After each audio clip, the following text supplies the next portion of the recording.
Translating policy into action, the role of young women of the Global South for climate justice. So we want to just welcome our speakers here today. We have Nuhad Awad.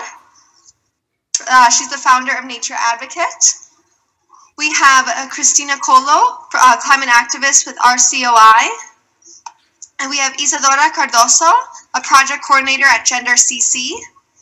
And we have our host today is Renata Koch Alvarenga, the founder and director of EmpoderaClima through Care About Climate.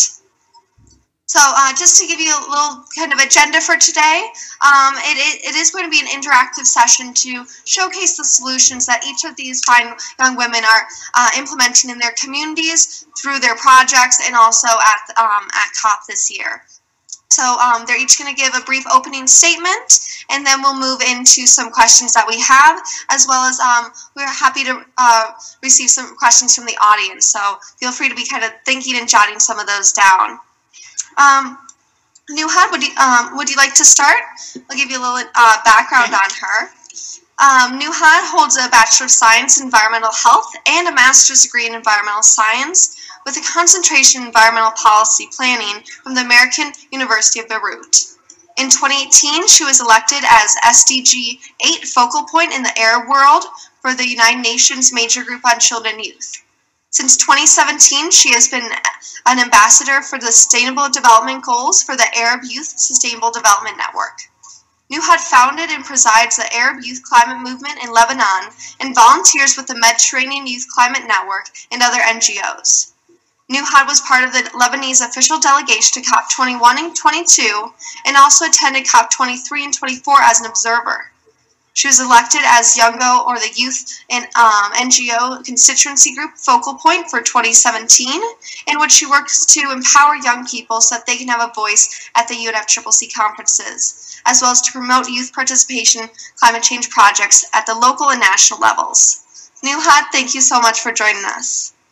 I would like to thank you for your invitation, and I would like to thank EmpoderaClima for this opportunity, and I'm very happy to be here. First, I didn't prepare a PowerPoint, I'll be speaking, and I would like to start by our work as a grassroots movement back home, in which we work with women in rural areas, and we did a project on solid waste management, where women were able to do composting and have a environmentally clean street on the time that the state failed to find a problem for the solid waste management. And here, when I would like to say, and after these initiatives, we started Waste Management Coalition, which most of its members are women. And in this coalition, we work on two levels. We work on policy level, where we followed up on the solid waste law, and we sent our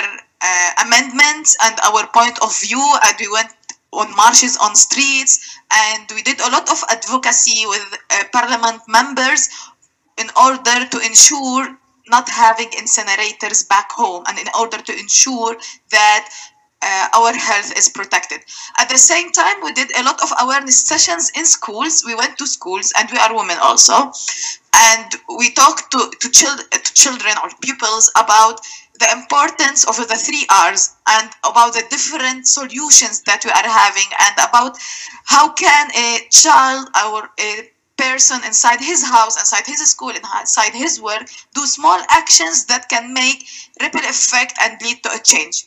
And from there, I would like to say that back home, we are having demonstrations, and women are standing between the demonstrators and the police in order not to have clashes. So we are the barrier for protecting the rights of people.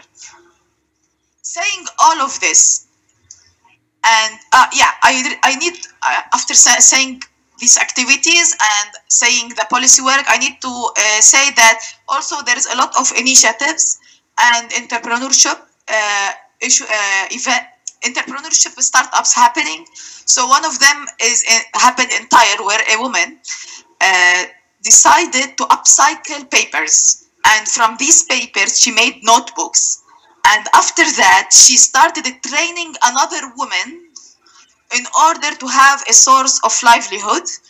and have work while they are staying at their home, because many women in our society are not able to go to work because the society sees that children and family, house, whatever you want to name it, are the priority and the first thing that women should care about before caring about other issues, either work or education or activism. And personally, because I'm like, I don't have an office that I go to it every day and come from 8 to 5. So I hear many people, what you are doing? What is this? Why you don't have a job like other people? Where are you going to get? Look at your colleagues. They have children. What about you? So you have, whatever you did, I have as she said, thank you for the introduction. I have a master's degree and everything, but if you bring a woman at my age having children and she like left the school from 9th grade, she is more valued because she had the family. So out of this, I'm going back to the entrepreneurship issue. Is when she started training another woman for getting a source of livelihood while they are staying in houses. So going out all of this, I would like to say that we need, as a civil society in the Arab world and in the world, to work on human rights in general. Because when I say human rights, I say gender roles and I say children rights, and everything is included. Because educating on gender issues started from school and from young age. And here I would like to ask final thing on the importance of including gender in the adaptation fund. And I would like to ask every one of us to push for this. Thank you for your time.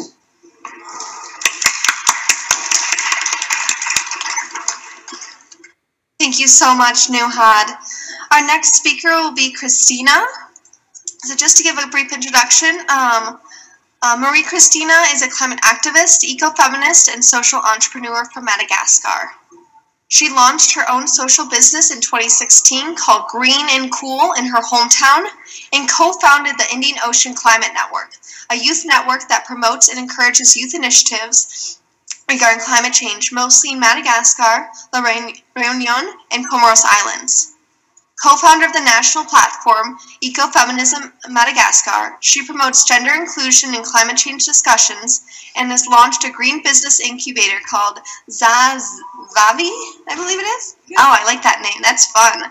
Zavavi, dedicated to young women and LGBTQIA and more. Welcome, and thank you so much for sharing with us today.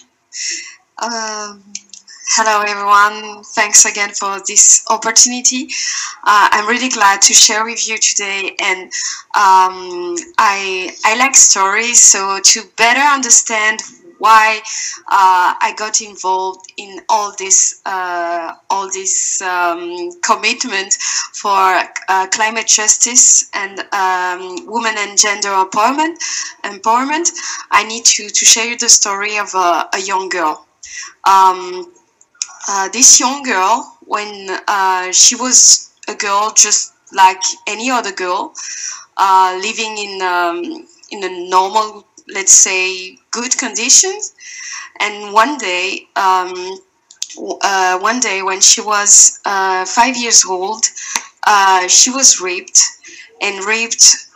regularly for more than 6 years. During these 6 years, she lost all her self-confidence.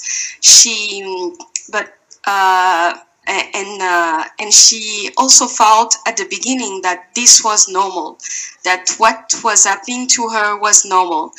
And when she was around 12, or no, it was 13, she kept it secret, and one of her aunts discovered it. Like, I don't remember how exactly, but her aunt discovered what happened to her, and this aunt pretend that actually this happened because her boobs start to to grow. She's attracting too much attention, and I think that there are many countries, not only in my country, that patriarchy are impacting many lives. This young girl, she was able to be brave enough to stand in front of you today. So I'm talking about me. The fact that how I became an ecofeminist is the fact that I don't want to be seen as a victim. And until now, talking about this experience as a young girl, it's still difficult for me. But it was 1 year ago, I started talking about it. I know that it's a taboo. It's a taboo everywhere to talk about this kind of experience. But I think that I'm sure you have heard this famous song now, "The Rapist Is You," and when I heard it, and when I really felt. Thank you. I really felt the link between how my body was actually raped and how the earth is now being raped by our behavior. Our society, this culture of rape and patriarchy and capitalism is destroying everything. And this may explain the reason why I got so involved, not only on environmental issues, but also on women and gender rights issues. And of course, it's affecting me, but as many women and people who faced it, I'm trying to be strong enough, and that's how I was able to start many initiatives in my country. I wanted to be known first for my environmental activities and our impact. So even when I was 8 years old, actually I started by protesting against a textile factory which arrived in my neighborhood with a petition. So they stopped, throwing all the waste, and yeah, I know I'm a bit crazy protesting at 8 years old, but that time we were able to stop this pollution, and I felt really, I felt that this was really what I wanted to do. So I decided to study humanitarian and project development management. I had the chance to travel in many countries, and I have seen in other countries how climate change is affecting women in particular. And if I can give an example, I'll give the example of Senegal, where in Senegal, have you heard about this practice? In French, we call it excision, when we cut a part of the clitoris. So I was in a village where it was a village that was suffering from drought, where most of the young girls, they were mutilated by this practice. I felt connected to them because the thing that I didn't share earlier is that the aunt I talked about, she felt that because I was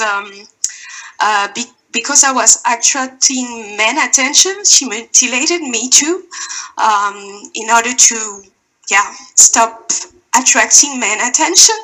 So in Senegal, maybe you can think, okay, this can be related to climate change.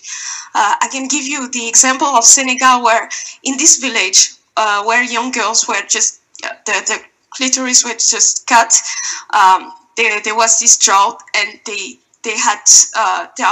were struggling to even pee, and they couldn't find water. They had to go and walk for kilometers to find water, and this, for me, it's not normal. I think that the climate change impact now are affecting are stronger because of this kind of inequalities. So yeah, I had the chance to travel a bit. I had the chance to I had the chance to learn from many experience and go back in my country. I started this youth movement. I wanted to mobilize youth on climate change. I wanted to mobilize youth on climate justice. So this was our first before COP21. It was our first regional conference of youth. I was the coordinator then. We were able to gather more than 3,000 youth walking on the street for the first time in my country. This was like a victory for me. The fact that me as a young woman in a country where they don't even consider me as sorry.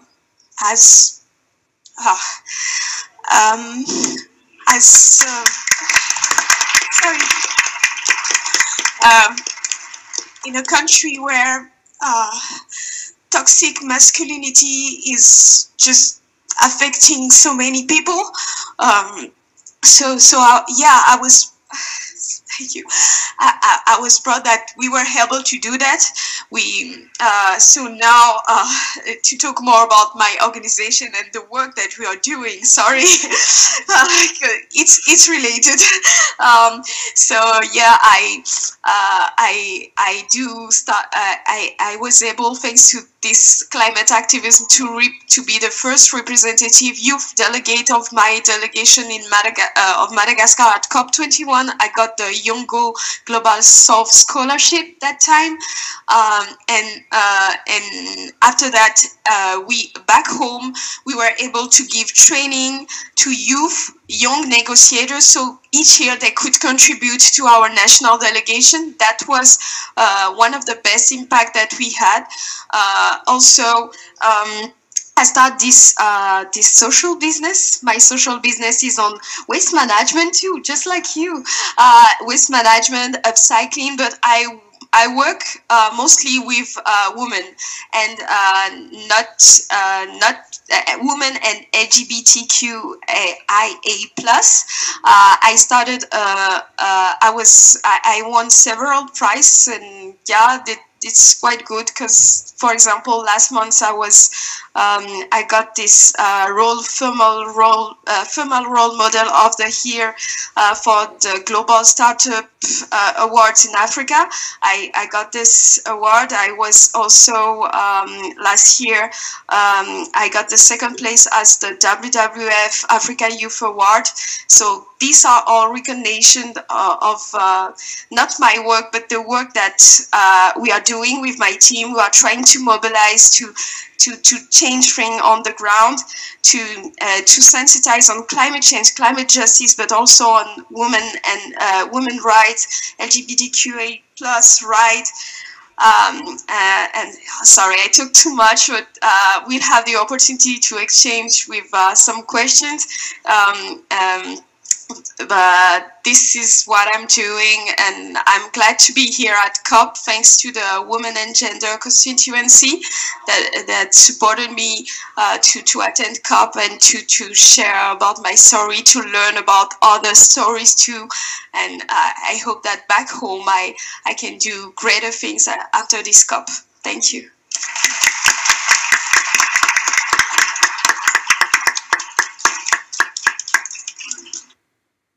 Thank you so much for sharing your powerful story, and we are so proud of where you come and how you've been able to use your experience to empower other women.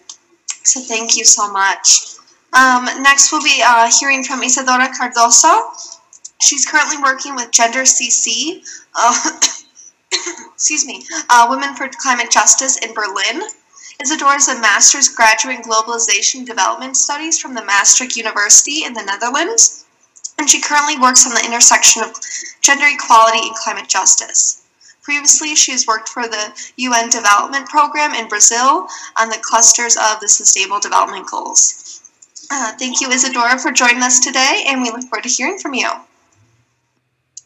Thank you, everyone, for especially for the hosts of this panel, for the invitation. And my co-fellows here at the panel, and everyone who is able to hear these important stories that we are going to speak today. I just wanted to start by showing some solidarity with your case and your story, which was very touching for me. I also want to share that as also a victim of sexual abuse when I was young, just to show some solidarity and think that as women, as young people, as people of color, as people from the global south, and this connects to our discussion here, this shows already how many barriers we face before even starting to feel empowered to be able to be in those spaces. So this is really what we want to discuss here now, right? Why is this space and other spaces of power, especially, so difficult for us to attend to be part with to be really included in?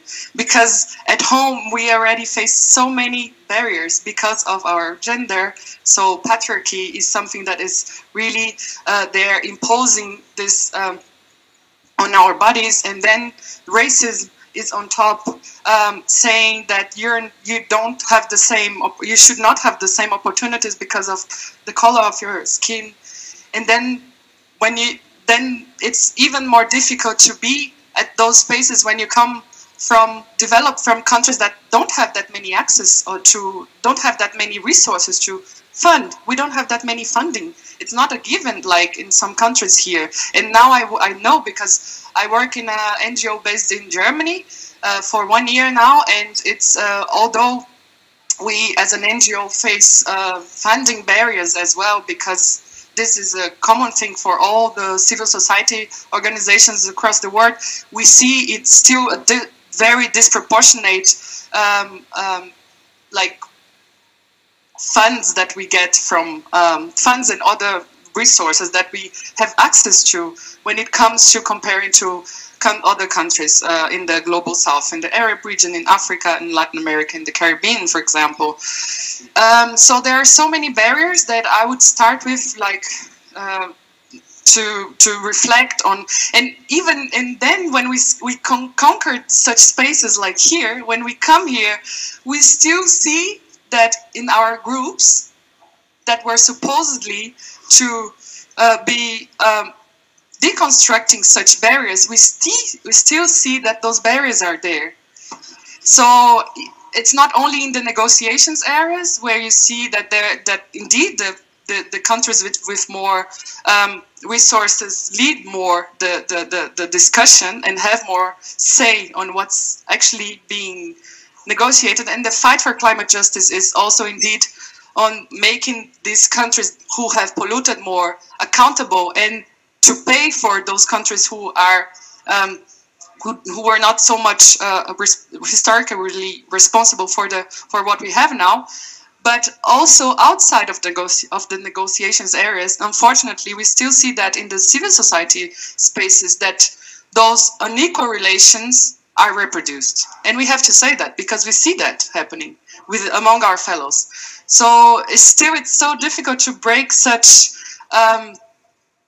free from this so entrenched unequal relations and power relations. And this is something that we at Gender CC, Women for Climate Justice, and I myself personally, as freshly activist, not so much like you since your age, I would say that I started my activist work a bit later, when I started to understand all the relations with feminism and climate justice. Then I need to do something, because everything looks so wrong when, everything looks so desperate, especially when we talk about climate change and gender inequalities in the world. So I felt the urge to, now I have the opportunity to really speak out and say things, and that's like the price you pay for being on this planet is to be an activist. This is a quote I It's not my phrase. So yeah, I just wanted to say at Gender CC, the NGO where I work, we are based in Germany, but we are actually an international network of activists, organizations, and gender experts, and also climate change experts around the world, and especially from the global south. So since we started in 2009, also in this space, so the founding stone of Gender CC is the UNFCCC process. That's how the network started. We have been following the topics here to make sure that gender equality principles are integrated into the negotiations of climate change, because we see climate change as a social issue, as a gender issue, and therefore the voices of the people who are most affected, women, people of non-conforming bodies from the global south, racialized bodies, they are the ones that should be actually included in, or their lives and their life stories, they are the ones that have to be accounted when we are negotiating climate, because it doesn't make sense to just have like technological solutions for a matter that affects human beings as well. And we have to make sure that climate change is not exacerbating already existing inequalities, and that's our mandate. That's why we have to include human rights and gender equality principles in all the climate decisions that are taken globally and locally. And yeah, that's more or less what we do as an international network. And we have been currently also trying to push for the gender agenda here in the negotiations to be there is a new action plan being discussed on gender, and I would love to speak more about that, but maybe I would like to share the floor now with the other two panelists. Thank you so much.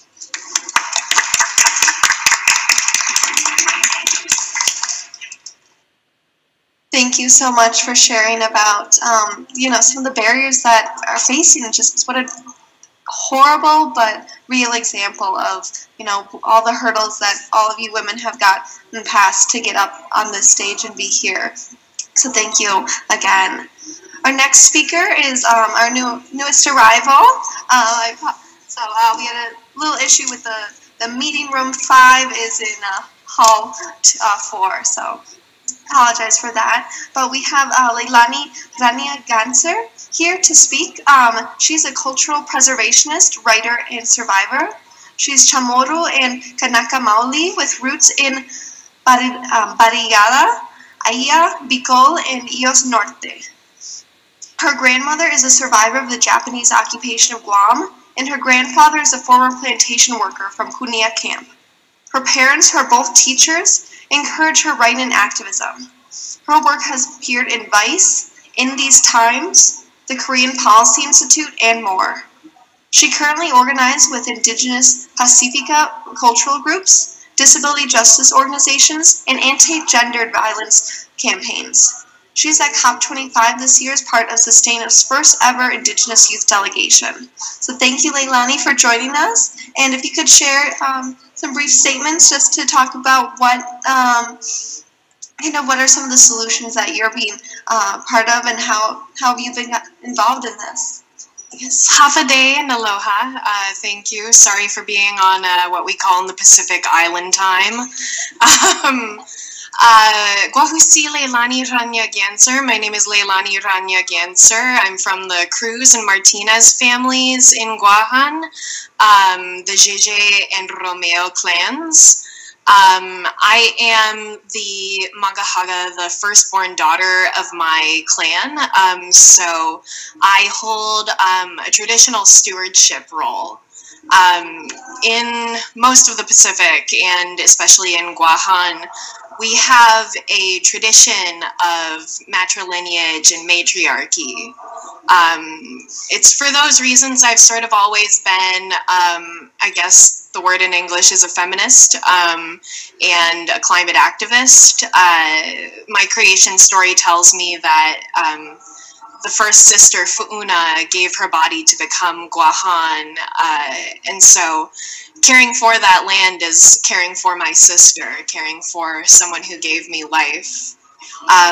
But the aspect of gender didn't become so clear to me in climate change until I was 18, and I was raped, and I was in an abusive relationship where my abuser was largely focused on my identity as an Indigenous Pacifica woman.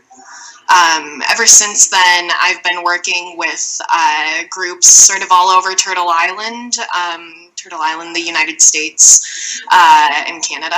I work with a group called Utopia, the United Territories of Pacific Islands Alliance, the Portland chapter. We organize with women, queer and trans Pacific Islanders in order to sort of preserve the sacredness that is our land. I really appreciate being here among other women throughout the global South.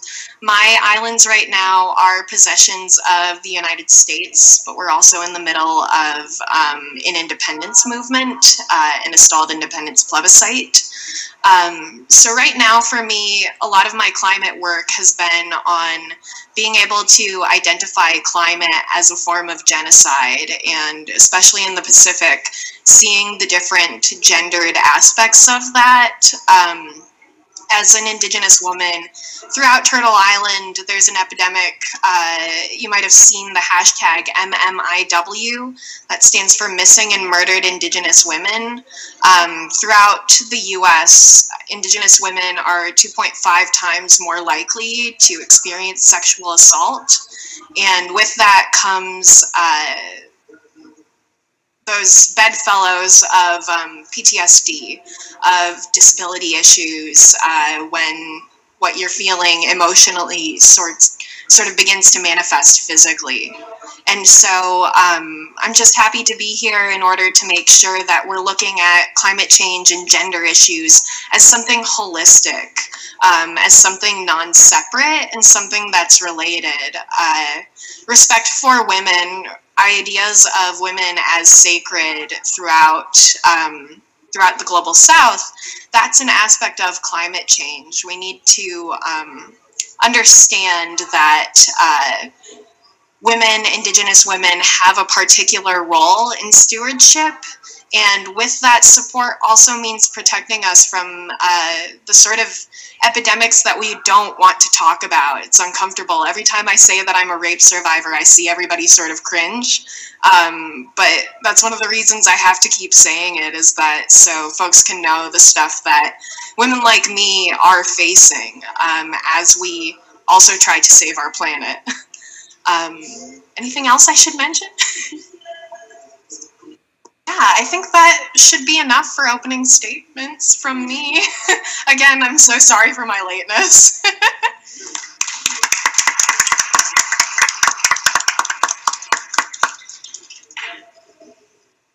Thank you so much. We are so happy that you're able to join us and share about your cultural heritage and how it's impacted your worldview and your role in this space. Next, we're going to hear from Renata Koch Alvarenga. She's the founder director of EmpoderaClima. Let me pull this up. EmpoderaClima is an educational platform about gender equality and climate action, and content available in Portuguese, Spanish, and English that is part of the nonprofit Care About Climate. Renata has been a climate justice activist for over 4 years, having presented her work on climate justice and sustainability conferences in China, Germany, Bangladesh, France, Austria, and the United States. She's a graduate in international relations from Unicinos in Brazil, and currently works as a political analyst at the British Consulate General in Rio de Janeiro. Renata attended COP21 with the official delegation of Brazil and is at COP25 representing Care About Climate. Renata, we'd love for you to share about your work. Thank you, Sarah. Hi, everyone. Thank you so much for being here for this important discussion on Youth Day. Today is Youth and Intergenerational Day, so we thought it was really important to talk about young women. They're taking action, not just in these negotiations, not just being in this highly privileged scenario that we are at COP25 in Europe, but share stories with women from the global south who face these issues every day. So thank you for all of you for accepting the invite. It's unimaginable a few months ago to have such an amazing and diverse table that we have today and hear your stories. So thank you so much. So I do have a little presentation. I'm going to talk a little bit about EmpoderaClima. It is a new platform that we launched this year on Earth Day on April 22nd. And the idea of it is to really be a messenger of these issues.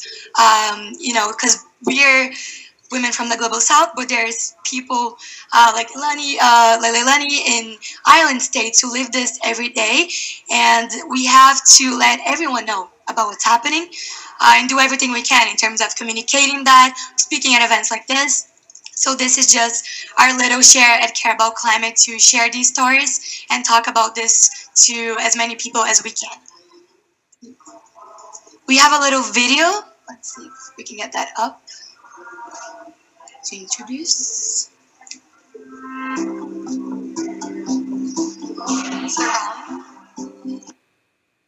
Hi, my name is Natalie, and I'm from the United States. Olá, meu nome é Renata e eu sou do Brasil. Hola, soy Álvaro y soy chileno. Do you know what gender has to do with climate change? Tem muito a ver. Meninas e mulheres são muito mais vulneráveis às mudanças climáticas do que outros grupos. En este Día de la Tierra, la ONG Care About Climate está lanzando un nuevo proyecto llamado EmpoderaClima, un proyecto para concientizar sobre la vulnerabilidad que el cambio climático produce en cientos de mujeres y niñas, as well as the need for female leadership in climate action. Essa nova plataforma vai ser online com a compilação de materiais em igualdade de gênero e mudanças climáticas em 13 idiomas: português, English, y en español. All of us at Care About Climate want the theme of gender and climate change to be a topic that is widely discussed by youth worldwide. Para llevar adelante este proyecto, estamos compilando documentos, videos, podcasts y también produciremos material original de mujeres que están trabajando para combatir el cambio climático. Empoderar-se é ter conhecimento, e por isso o EmpoderaClima vai trazer esse conteúdo e tornar ele acessível a todos, contribuindo para a justiça climática. The new platform of EmpoderaClima is being launched April 22nd, which is Earth Day. Celebremos este Día de la Tierra repartiendo esta noticia, el lanzamiento de EmpoderaClima. Pode ser com um amigo, um membro da família ou pelas redes sociais. We will only defend human rights from climate change with everyone's help. That includes youth from the Global South. Junte-se ao EmpoderaClima na COP25 no Chile, porque todos nós nos importamos com o clima. E ó, Care About Climate.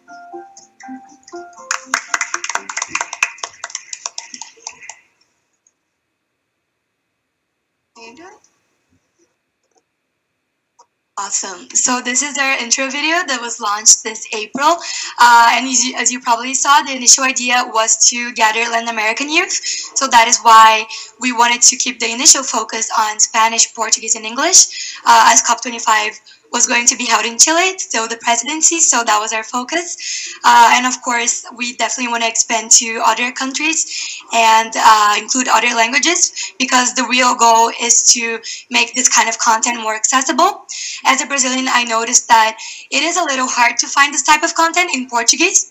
A lot of people don't speak English, and even people at the university level with me studying international relations had no idea about the relation between women and climate.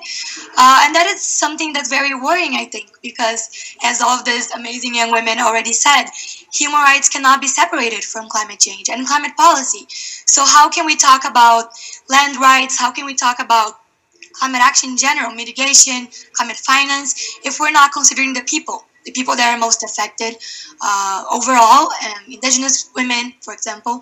So this is just an effort to try and spread the word about this in Brazil, mainly with Portuguese language, but also in all countries of Latin America with the Spanish language. And we hope that this is just one of the initial initiatives that we can have to try and engage more people in these talks and bring this conversation that we have. That's why this event is called Translating Policy into Action. So translate all that is happening here that can be very difficult for people who are not very engaged with COPs, with the UNFCCC, and understand what is the Gender Action Plan, what is the Lima Work Program, how can we bring that to the local communities, how can we bring that to island states. So this is what we try to do with Care About Climate and EmpoderaClima. Next slide. So this is what our platform looks like, the menu page. So initially what we try to bring is original articles. So every month we have an article of the month. So we talk about ecofeminism and vegetarianism, for example, land rights and women. We've done themes on agriculture, on climate policy, and the participation of women in the UN negotiations. So basically a variety of themes across climate policy that involve women somehow, and we translate them into Portuguese and Spanish. And the other parts of it, podcasts, research, and videos, they're basically just a compilation of content that already exists, because as I said before, it is really hard to find that, but they are out there. There are already amazing organizations, groups of women that are creating podcasts in Brazil, for example, in Chile, and we try to compile that in one platform. But in the future, we also want to create more original content, so this is a little bit of what we're doing at COP, interviewing amazing leaders like the women that are here, and try to share their voices in a broader scale, in the global scale. It's more content-based in that sense. But we also have another tab, which is the COP25 tab, which I'll share more. If you can share the slide. Yes. So at this COP, we're launching something called EmpoderaClima at COP25. And the idea is very simple, again, to share content, share knowledge. So for each day of the first week that we're here, we're trying to share what's happening, both in the negotiations on gender. So, for example, whatever's happening on the daily meetings of the Women and Gender constituency, whatever's happening in the press conferences about women and gender, whatever's happened also, for example, in Article 6 and its relation to human rights. So this is something that, although we're talking so much about here, and it's just very spread out, people back home, back in my home, I'm sure your homes as well, are not too aware of, because it is a very closed space. So this is our effort to try and share that. Initially just in English, but we'll translate that into Spanish and Portuguese after the first week. And it's our effort to try and make these conferences, which are highly inaccessible at times, more accessible and understandable to local communities, to my family, to my friends, to people in island states, to people in developing countries, to people in rural areas. So that is the goal. And we're also been trying to do that for the last year. It is, again, a very new platform, because we launched in April, but we've been very successful in coming to these spaces, which is very fortunate, and be able to have the side event is also a really great thing that we've been able to do. So we can talk about about gender and climate with you and share this knowledge. So if you could go back to the last slide. So this is a few of the things that we have been doing at the local and global level. So the two pictures above are at the Global Landscapes Forum, which happened in Bonn during the intersessionals of the UNFCCC this year. So this was a chance that we got to interact and talk about rights and rights-based approaches to climate action. So this has a lot to do with what we're talking about today, about gender, about youth, about the developing world. And I also had a chance to represent EmpoderaClima at the ACE high-level event in Austria. So that was also a great opportunity that the UNFCCC Secretariat provided to us, which was to get young people to these very high-level events in the Global North and talk about what we're doing at the local level. So it's been great that we have this platform, but of course we need to do more. So I definitely invite you to bring not just the EmpoderaClima platform that I just presented, but all of these stories back home, and also share your stories. I'm sure many of you are here for a reason. Many of you are climate activists, and especially the women here, the women from the Global South. I encourage you to share your voices as well and bring this back home. Talk to your family over dinner, talk to your friends at school or whatever you are, and share these stories, because that is, I believe, the core way to tackle climate action. We start with education, We start with people-to-people contact, and then we move to these negotiation forums, to these high-level events, and do the extra work that we need, which is in terms of policy. Yeah, so this is just a link.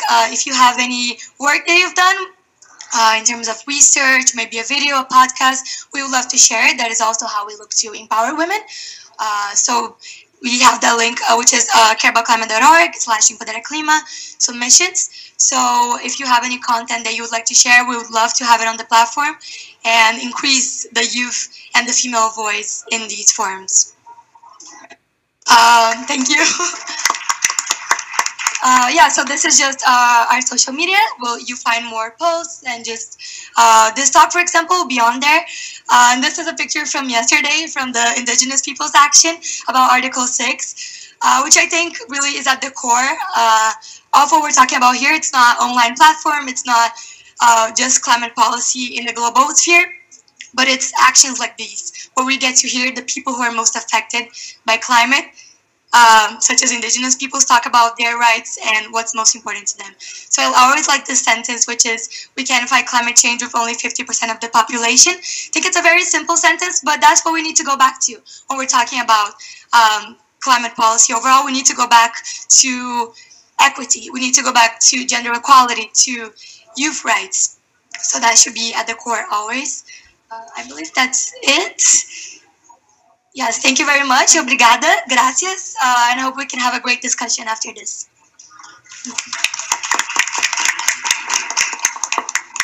Thank you, Renata, and thank you to all of our panelists who have spoken so far. So now we have just a couple questions, and you know, everyone's welcome to answer any of them, but I know there's a couple of you who kind of said, oh, I want that one. So we'll get started. And then, again, we will have some time, about 10 minutes for questions from the audience. So please do be thinking and writing down any questions you have so we can make sure we get to those.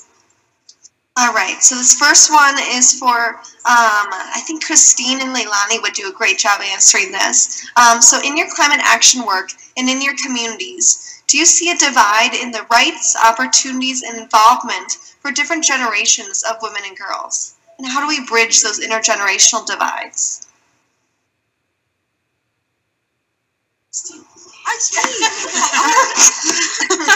Sorry.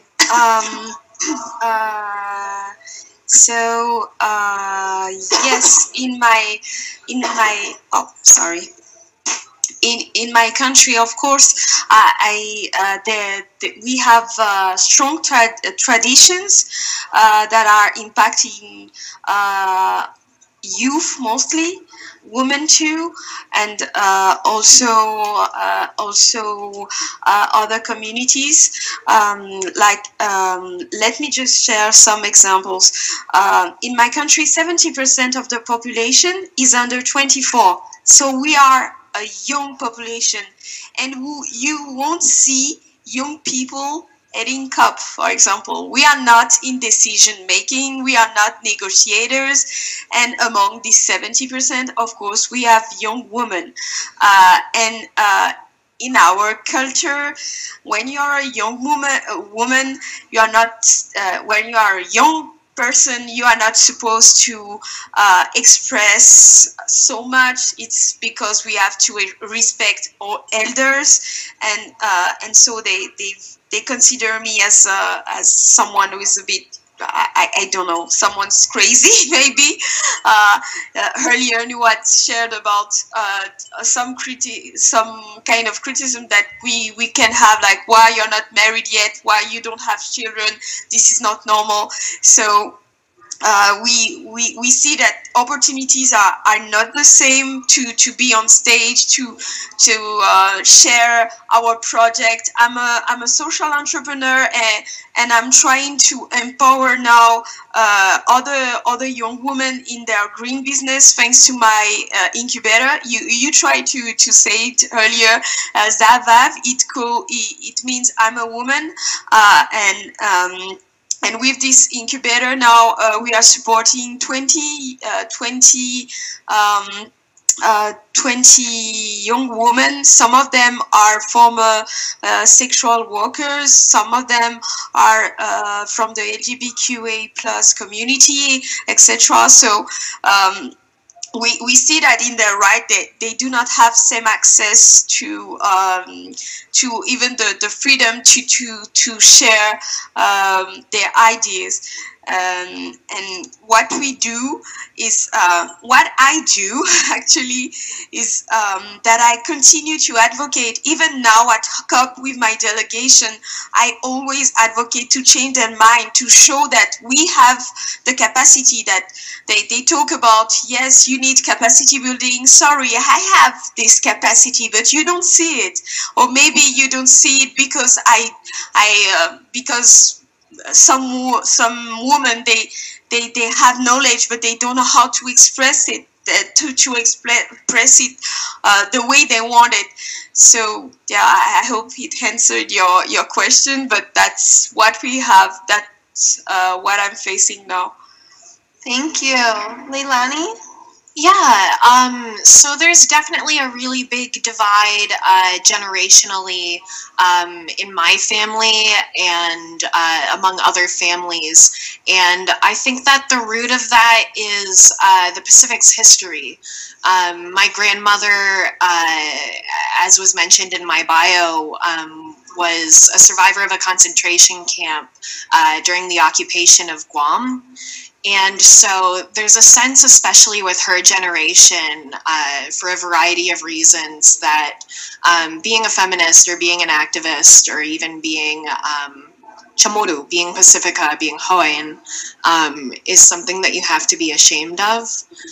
She's from a generation where many of our elders, many of our manamko, experienced beatings for speaking their language, for engaging in traditional practices.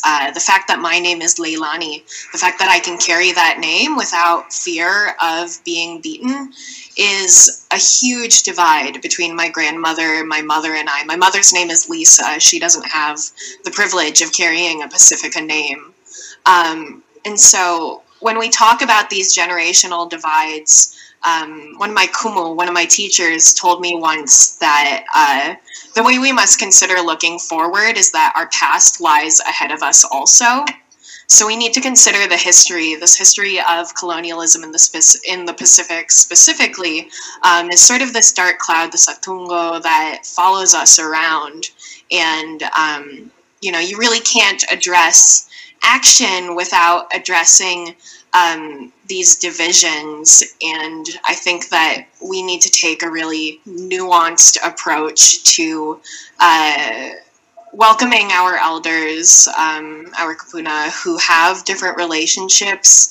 And it's been a really hard process for me, trying to constantly remind myself that my grandmother and my mother's ability and willingness to participate in the same movements as me isn't because they don't have the same dedication or the same love for the land that I have. It's because they're scared. We need to be able to address what makes us scared. So that's the biggest generational divide that I see. Thank you so much. Now for Isadora and Nuhad. As countries are raising their ambition on NDCs and trying to prepare for next year's submission, hopefully, what specifics on genders would you like to see in those NDC updates? And then what can you share about the content that countries are putting in their gender action plans or perhaps aren't and are leaving out? Thank you for the question. I would like to start, but I would like to thank my fellow panelists for the nice stories and impressive case studies, touching cases, and unfortunately I was the first one to speak, so I need to comment on this. So when you say women, and if we most of the developing countries, women are the ones that are working in agriculture, women are the ones who are taking care of the household. So when we say we are putting renewable energy on a household level, we are helping her taking care of her family and finding more time for herself. When we are saying there will be droughts out of climate change, then this woman is having more difficult time to get water and more difficult time to get a livelihood resource. So all of this push us to say that women need to be, or gender issues need to be put in the NDCs. And it's not enough to put SDGs. I know that gender equality is one of the Sustainable Development Goals, and I know that it is under many other partnership between other SDGs, but the issue is that it needs to be stated. And this will help us in having more women represented in the Climate Fund and the Adaptation Fund, because if we're going to look at the table, you will not find a lot of women. And when we have this, we will have more women in the policy making, and this will lead to having more projects that help women organizations, women coalitions, projects of women empowerment in order to be implemented all over the world and be incorporated in these NDCs, in these climate and adaptation funds, and in the climate work. Thank you. Can I add on that as well? Did you ask it? Yes, no, yes, okay, please do. Yeah, so I just want to echo what you just said. That although we have been seen in the preamble of the Paris Agreement, among other principles, the issue of gender equality and human rights, it is reflected in the text of the Paris Agreement, and it is also reflected on the Katowice work program. So we have it in the text. We now have to think how it will be reflected nationally in the indices that countries are supposed to submit next year. And in this sense, we've seen that some countries have already included gender considerations into their NDCs, and this is interesting because most of the countries that have included gender mentions, at least mentions, in their first the intended nationally determined contributions were from the global south. And does it mean that we just need that gender equality to be fight for in the global south? I don't think so. But this is interesting to note that there is a lot, at least in terms of text and reference, which is really important for us to be able then to hold our governments accountable on what they are putting on their legislations. At least we can say that the countries of the south have been leading that.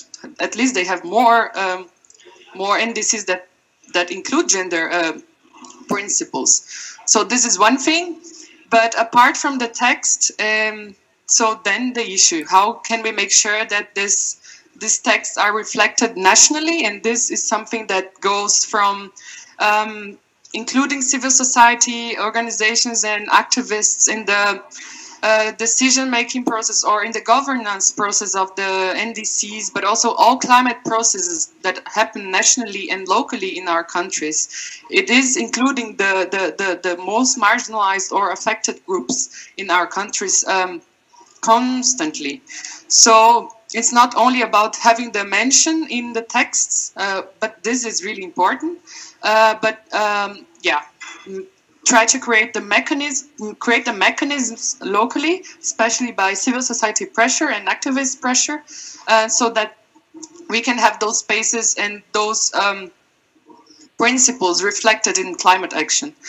And regarding the question on the Gender Action Plan, which is just to give you a little bit of background on the Gender Action Plan, it comes from initially the Lima work program, which was decided in Lima, COP25,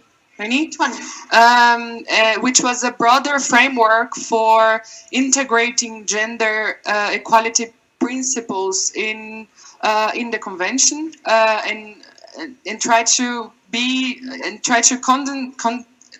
compile all these actions that we have in this system so that they are all gender responsive. So the Lima Work Program was created as a framework to synergize all climate action and decisions that would be taken here in a way that they would be considering gender issues. And then in COP23 in Bonn, Fiji COP, we had the adoption of the Gender Action Plan, which was mandated into the Lima Work Program. And the Gender Action Plan, it is the operationalization of the Lima Work Program principles. It is organized by activities and also has a clear timeline and responsible actors for implementing the activities. And there are priority actions among which we can see capacity building issues, also means of implementation. What else? We have gender balance, which is also a very key issue still for this process. And other two key areas that I don't remember at the moment, but I can check later. And now at COP25, we are discussing at this moment, in this first week, the review process of the Gender Action Plan, because it had a mandate of only 2 years. And we as the Women and Gender Constituency, we want to see an enhanced Gender Action Plan. We believe we still need to have the Gender Action Plan working, and we see many achievements through since its adoption 2 years ago. But we have been involved since the beginning of this year in the discussions and thinking about and reflecting about what has worked and what needs to be improved and what still needs to be included in a new action plan. So we've been drafting demands and also pushing, trying to approach delegations throughout this week so that they can have support us in our fight to have an enhanced gender action plan. And there are many areas that the action plan should reflect. But speaking about the topic of this panel, I think I would like to stress some of the demands that we have, including the issue of finance that my colleague has stressed here. So we want to see more finance, especially and also travel funds for women from the Global South, indigenous women, and from local communities to be able to access this space. In terms of capacity building, I have to also agree with my colleague that we have been thinking on a way to frame capacity building that it's not so patronizing, like as if women from the Global South still needs capacity, like that they would not have capacity to access this place. There is a gap in terms of information and a lot of barriers that we face, but maybe we need to think of how this new gender action plan can help more to be a platform for knowledge sharing among women and climate people that work with gender and climate change can interact both from the global north and the global south. So more in an exchange way and not in a way that only capacity building would be needed for the people from the global south. However, the issue of finance and resources are really important. So we do still need that the resources and practically speaking, that travel funds and that other means or opportunities are provided for those who have less access to these spaces, and also that there should be easier ways to access climate finance, especially for indigenous women, those who are impacted by climate projects. So it's so complicated for them to access, for example, funds from the GCF. We think in this, and we put that in our demands of the new gender action plan, that there should be simplified ways for these women who lack information, for example, to access such finance. And I could speak about many other demands and views that we have on this review process of the gender action plan, but I would like to invite you to try to follow the negotiations for the next days, and we really hope that we'll find final text, new gender action plan, enhanced one, by the end of this week, which reflects our feminist demands. Thank you so much. That was incredibly informative, and I do hope that those get implemented so that we can, and NUHAD as well, that we can have this focus on raising ambition, especially on the so important topic of women and gender. So my next question is for Renata and Christina. So how are transsexual and or gender non-conforming individuals able to engage in decision-making and leadership in your national context, as well as on the international stage?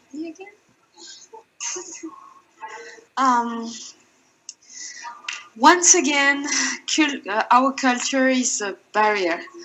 I think it was, when was it again? I think it was 2 months ago at the Parliament. There was a debate on LGBTQA+,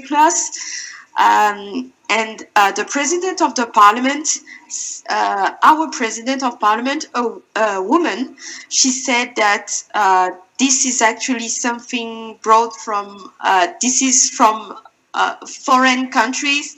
It's like a sickness coming in our country. And how do you think that we can discuss with people like that? It's like just impossible. They think that they are right. Sometimes they use religion to justify their behavior. And I just think that it's unfair. In my case, I used to work for the Parliament for 2 years, so I know how to talk with these kind of people, and on that topic, we were able to find some members of Parliament who were open, let's say open, to discussions, and who were ready to raise, to start a debate and discuss with civil society and organizations and different organizations, and meet the people. And I think we should encourage this kind of initiatives so they could at least understand each other, break some barriers, and see that actually they are not horrible demons, or I don't know. That sometimes I hear really stupid stories, and I just think that this is just too unfair. And when we I haven't shared about it, but my country is among the most vulnerable countries regarding climate change impact. Depending on the criteria, we are 5th or 8th, and of course the most affected are women, but also these communities, because most of the time the family just reject them. They are living on the street, or they are just living alone. And when and because we have regular drought, we have regular flood, we have cyclone. The next cyclone will happen in 2 days. So can you imagine that each year we have thousands of people dying? Of course, we don't hear about it in the media because it's just common thing. I think maybe it's not that important for them, but the first people who are impacted are women, and also these people who cannot, these communities who cannot stay, who cannot live together, who cannot be supported by the other members of their family, because in our culture, community is so present in the society, in the culture. So if you are put aside of it, you are like no one. You have no rights. Doctors, they don't even want to take care of you when you come to hospital. You're just nothing. Okay, so this is a challenging question, and of course, not the initial focus of EmpoderaClima, but we're definitely trying to expand to that because it is something that I guess in general it's not too much talked about when we talk about gender non-conforming people and transsexuals.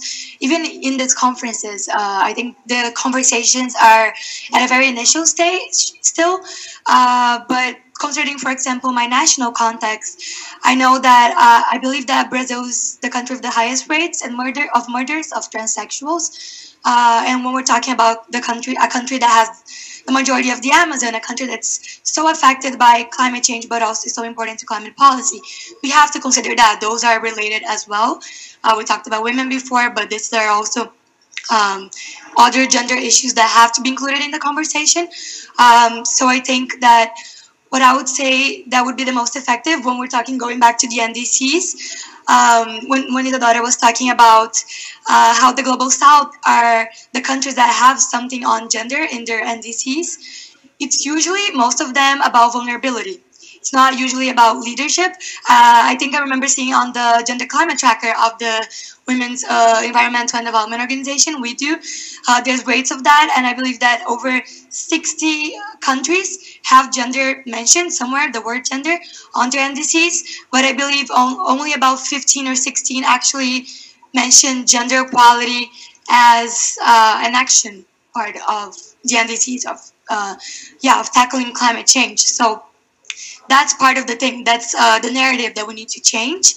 It's not talking just about transsexuals, gender non-conforming people, women, indigenous peoples, about just the most vulnerable groups, which they are, it is a fact, but without those people, we cannot advance with climate action. So it's about changing the narrative to also include leadership, and that includes not only having people in these spaces, as we've discussed before, but having people in national governments drafting those policies.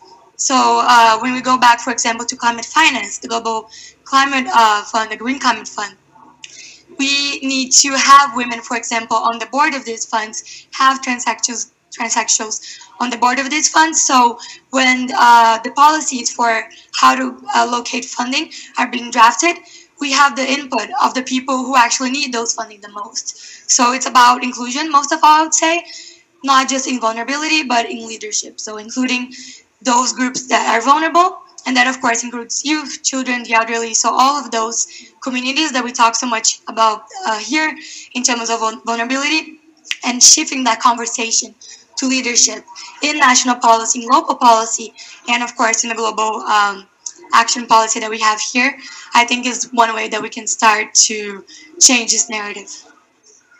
Would you mind? Do you want to add something? Would you mind if I say something? Go ahead. Also, so I just also want to address the role of colonialism that has sort of obfuscated and obscured the role of transgender. Our Manyelu, that means siblings in Chamorro. I use the word Manyelu because that means siblings in Chamorro. Chamorro is a genderless language, and I am expected to be the last generation of people who can speak, who can hear Chamorro. And so part of our language revitalization has also included gender diversity in that language, and one of the most important kumus in my life, Kumuhina from Hawaii, is Mahu. Mahu means in the middle, sort of the gender spectrum. And she is seen as one of the most ideal kumus, one of the most ideal teachers, because she is in the middle, because she is able to better explain to our little keiki, our little children, both parts, both sort of ends of the gender spectrum. She's better able to communicate the role of masculinity, the role of femininity. And so when we're talking, when Indigenous people are talking about going back to these traditional forms of leadership, these traditional forms of stewardship, that includes gender. And that includes gender in a way that we can't always explain in English or in other languages. So there's a language aspect of this. Thank you all so much. So we are going to open questions to the audience right now. Can we take 2 questions to start, and then we can go from there? Over here, I think we'll bring you a microphone. If you could introduce, so say your name and then ask your question, please, and if it's directed at any one of these ladies. Okay. My name is Denise. I am from Brazil. I'm here in Spain studying international cooperation. After coming here to COP25, I didn't realize that in Brazil, we don't know much about all these issues that we are discussing here, these 2 weeks. And people started asking me what I am participating in, what this is about, what are the relations between gender, youth, and indigenous people with climate change. So it caught my attention. And it's okay to talk about leadership, policies, and scale up all the issues. But I think it's important to sensibilize people too. I think it's important that the population in general to be in contact with all these issues, to know about it, to listen about it. And it's not happening. And I think it's not just in Brazil. I think it happens in a lot of other countries too. So I wanted to know all of your opinion, not just from Brazilian people, because I guess you all have something to say about it. And your opinion, if you know if something is being done about it, and if you personally do something about it, because I think it's important to not just scale up, but scale for everyone. Mm-hmm. Thank you. And if I could get one more question now. I saw a hand over here in the back first.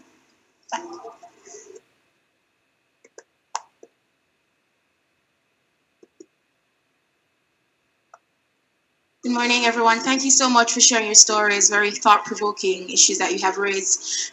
You spoke to the need for consideration of gender in the development and the revision process of the NDCs. I know that in Jamaica, where I'm from, it's something that we're still grappling with, how to truly make the NDCs gender responsive. And I'd like to hear what recommendations you have for integrating gender considerations in the renewed and revised NDCs.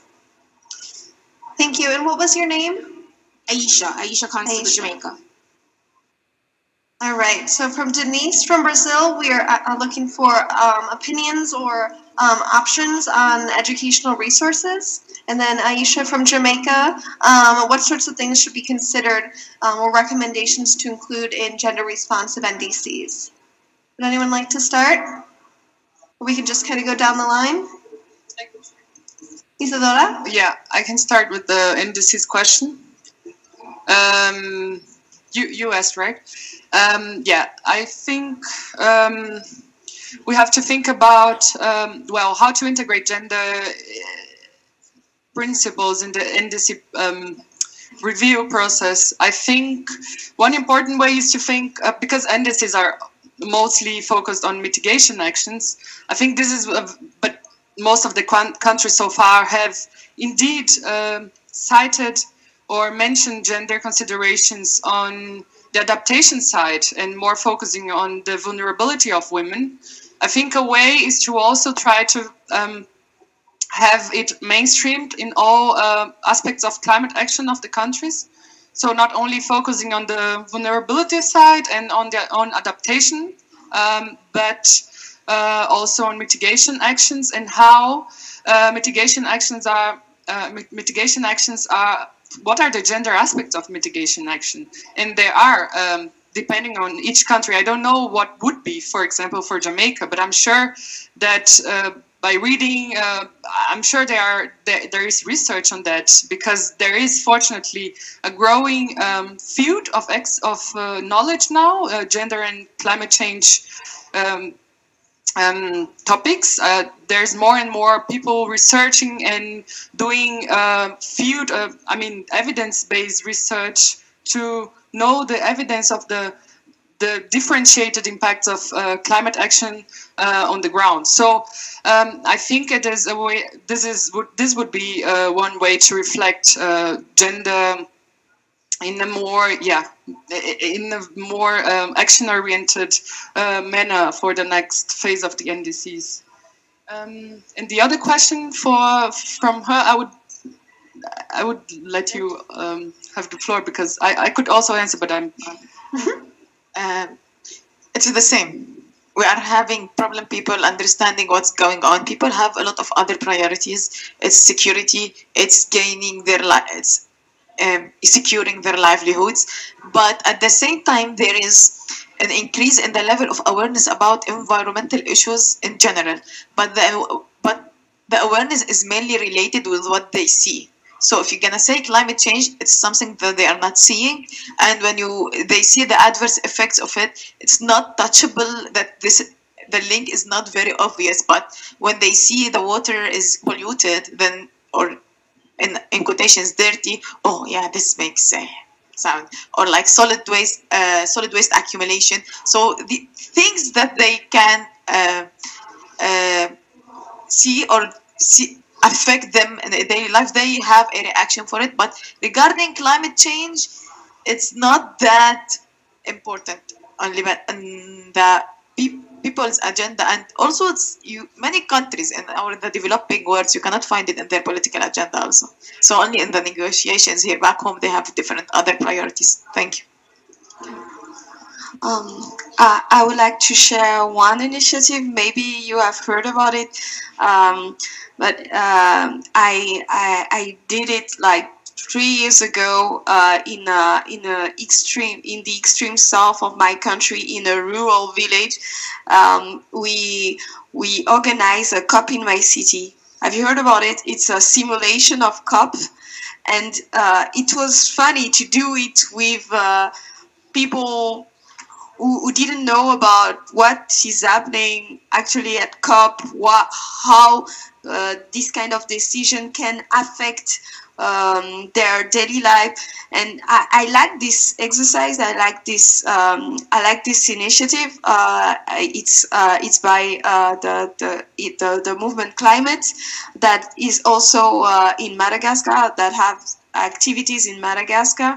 I know that they do these initiatives in many other countries, but I don't know if many have tried to do it in rural areas with people sometimes who are not even educated and who do not care about it. But of course, I think all of us, we are coming here to COP from different organizations. We are young women leaders, and once we are back, we are sharing about what we are learning here. Every day I'm in touch with my network, sharing what is happening, how we can work together, trying to understand what is happening too, and make them participate to COP. And this member of my network back at home, they mobilized. It was 2 days ago that they initiated a COP in my city too, in the capital city, so people could know what we are talking about. But we are using also different kind of different way of expression to attract people attention, because talking about climate sometimes it's not that sexy. So we use arts, we use dance, music, we are young people, we are creative, we can do several stuff. So I think this is a good way to bring awareness and to attract people attention to. So that's what I'm doing with my network in Madagascar. A quick comment, because we're running out of time, but this is an amazing question and very true. Outside of this, high level debates that we have, people have no idea about what gender has to do with climate change.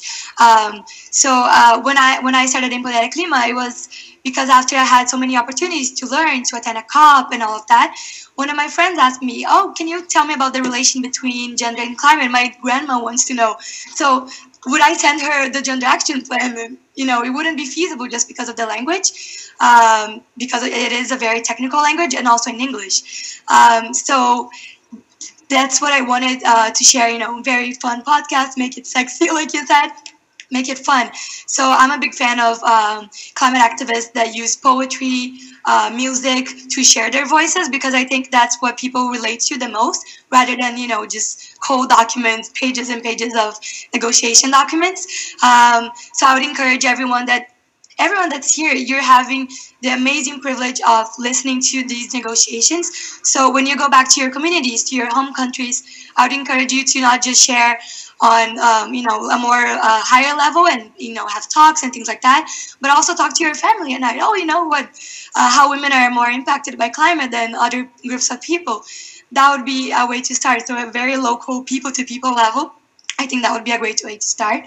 But also share your voice in whatever platform you can. Is the best way to do it, I believe. Thank you, everyone. Now, as we wrap up, I just want to take like a 30-second recap from each of you to kind of signpost the people in the audience to some resources that your organization might have, or to more information. Nuha, would you like to start? I can start quickly, and also linking with the question, actually.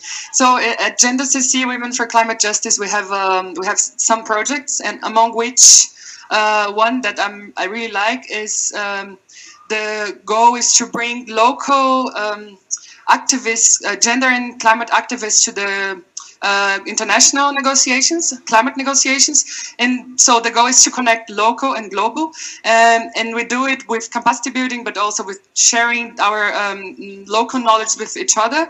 And we bring them to these spaces to build to share our capacities here.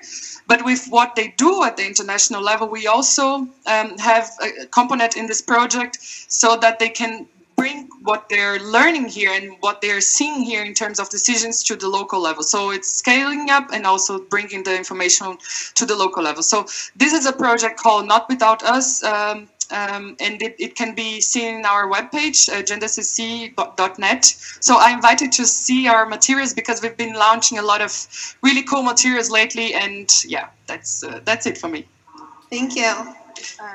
One of the recommendations that I would like to say is that we need to bring local initiatives, those that are happening in the villages, those that they are changing the lives of women, need to be brought to the international events in order to be replicated. And the most important, we need to have the link between them and international agencies like UN agencies and ILO and other agencies, in order to create a mechanism how we can make these stories successful one and implemented in different countries.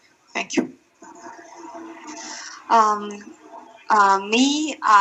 would like to highlight one important point for me, the fact that we lack of female role models.